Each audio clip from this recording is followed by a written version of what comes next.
പെരുന്നാൾ മഹിമയിലെ മുഖ്യ പങ്കാണ് മൈലാഞ്ചിക്ക്. മലബാറിന്റെ മൈലാഞ്ചി വൈവിധ്യങ്ങളിൽ മുഖ്യനാണ് ചക്കര മൈലാഞ്ചി. മലപ്പുറം മേൽമുറിയിലെ +2 വിദ്യാർത്ഥിനി ഈ മൈലാഞ്ചി വൈവിധ്യത്തെ നെഞ്ചോട് ചേർത്തിരിക്കുകയാണ്.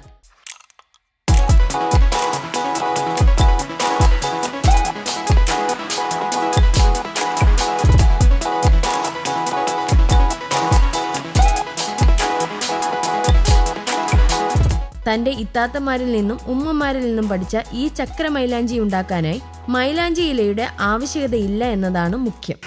ആദ്യം ഈ ഡബ്ബ കത്തിക്കുക, എന്നിട്ട് ഇതിലേക്ക് ശർക്കര ഇടുക,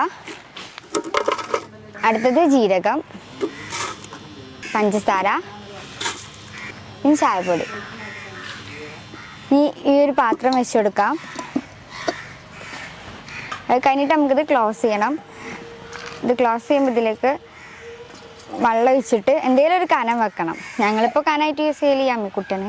ഇത് ചൂടായിട്ട് ഇതിലുള്ള ശർക്കരയും പഞ്ചസാരയും എല്ലാം ഉരുകി കഴിഞ്ഞിട്ട് ഇതിൻ്റെ ഉള്ളിൽ പുകഞ്ഞ് നമ്മൾ ഈ മുകളിൽ ഒഴിച്ച് വെള്ളം നല്ലോണം ചൂടാവും. അത് ചൂടായിട്ട് നീരാവി ഉണ്ടാവും. ആ നീരാവി വെക്കാറ് ആ പാത്രത്തേക്ക് വരിക. അത് വെക്കാറ് നമ്മൾ ശർക്കര മൈലാഞ്ചി.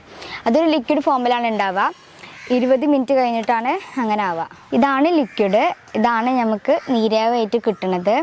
ഇതൊക്കെ നമ്മൾ മൈദ ആഡ് ചെയ്തിട്ടാണ് നമ്മൾ കൈമേലിടുക.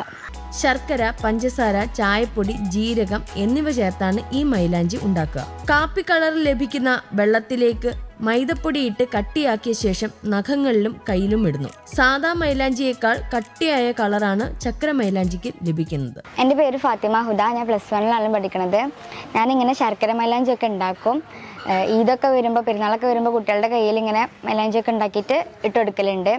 അടുത്തുള്ള താത്താരും പ്രായമായിട്ടുള്ള ഉമ്മമാരുടെ അടുത്തു നിന്നാണ് ഞാൻ ഈ ശർക്കര മൈലാഞ്ചി ഉണ്ടാക്കൽ പഠിച്ചത്. സാധാ പാക്കറ്റ് മൈലാഞ്ചിനെക്കാട്ടി നല്ല ഡിഫറൻസ് ഉണ്ട് ഈ ശർക്കര മൈലാഞ്ചി. നല്ല കളർ ഉണ്ടാവും, പെട്ടെന്നൊന്നും പോകില്ല. നല്ലൊരു മൈലാഞ്ചിയാണ് ഈ ശർക്കര മൈലാഞ്ചി. പിന്നെ എൻ്റെ ടീച്ചറാണ് എനിക്ക് ഇതിനുള്ള സപ്പോർട്ട് തന്നത്. ടീച്ചർ പറഞ്ഞുകൊണ്ടാണ് ഒന്നും കൂടി ഈ ശർക്കര മൈലാഞ്ചി ഉണ്ടാക്കാൻ ഇൻട്രസ്റ്റ് കൊടുത്തത്.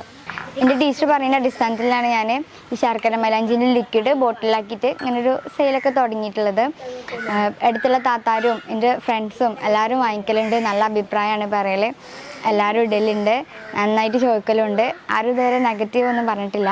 പണ്ട് കാലങ്ങളിൽ മൈലാഞ്ചി പെരുന്നാളിന് പ്രധാനപ്പെട്ടതാണ്.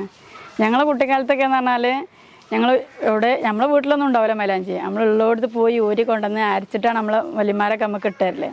അന്നത്തെ സിസ്റ്റം അങ്ങനെയായിരുന്നു. പക്ഷേ ഇന്ന കാലത്തൊക്കെ മാറി. ഇന്ന് എപ്പോഴും കുട്ടികൾക്ക് മൈലാഞ്ചിയാണ്, എപ്പോഴും ഇടലും. ട്യൂബ്, അതുപോലെ ശർക്കര മൈലാഞ്ചി, ഇതൊക്കെയാണല്ലോ ഇപ്പോൾ അവൈലബിൾ ആയിട്ടുള്ളത്. പക്ഷേ എങ്കിലും പെരുന്നാളിന് ഒരു പ്രത്യേകതയാണ്. മൈലാഞ്ചി എന്ന് പറയുമ്പോൾ കുട്ടികൾക്ക് ഭയങ്കര ഒരു ആഘോഷമാണ്. മൈലാഞ്ചി ഇടുക, ഒരു പുതിയ ഡ്രസ്സ് ഇടുക ഒക്കെ പറയുമ്പോൾ അതൊരു പ്രത്യേക ആഘോഷമാണ്. അത് പെരുന്നാളിനൊരു പ്രത്യേകത തന്നെയാണ് മൈലാഞ്ചി എന്ന് പറയുന്നത്. ഇന്നത്തെ കാലത്ത് എന്ന് പറഞ്ഞാൽ കുട്ടികൾ എല്ലാവരും ഇപ്പോൾ ഈ ശർക്കര മൈലാഞ്ചിമ്മ കൂടി. അതാകുമ്പോൾ കുട്ടികൾക്ക് വലിയ റിസ്ക് ഒന്നും ഇല്ലല്ലോ. അതങ്ങനെ ലിക്വിഡ് ഉണ്ടാക്കിയിട്ട് മൈദപ്പൊടി യൂസ് ചെയ്ത് അപ്ലൈ ചെയ്യുക, അങ്ങനെ ഒരു സിസ്റ്റം. അവർക്ക് സിമ്പിൾ പരിപാടിയാണ്. എല്ലാവർക്കും ഇപ്പോൾ സിമ്പിളായിട്ടാണ് എല്ലാം അവർ മുന്നോട്ട് പോകുന്നത് ഈ ഒരു കാലഘട്ടത്തിൽ.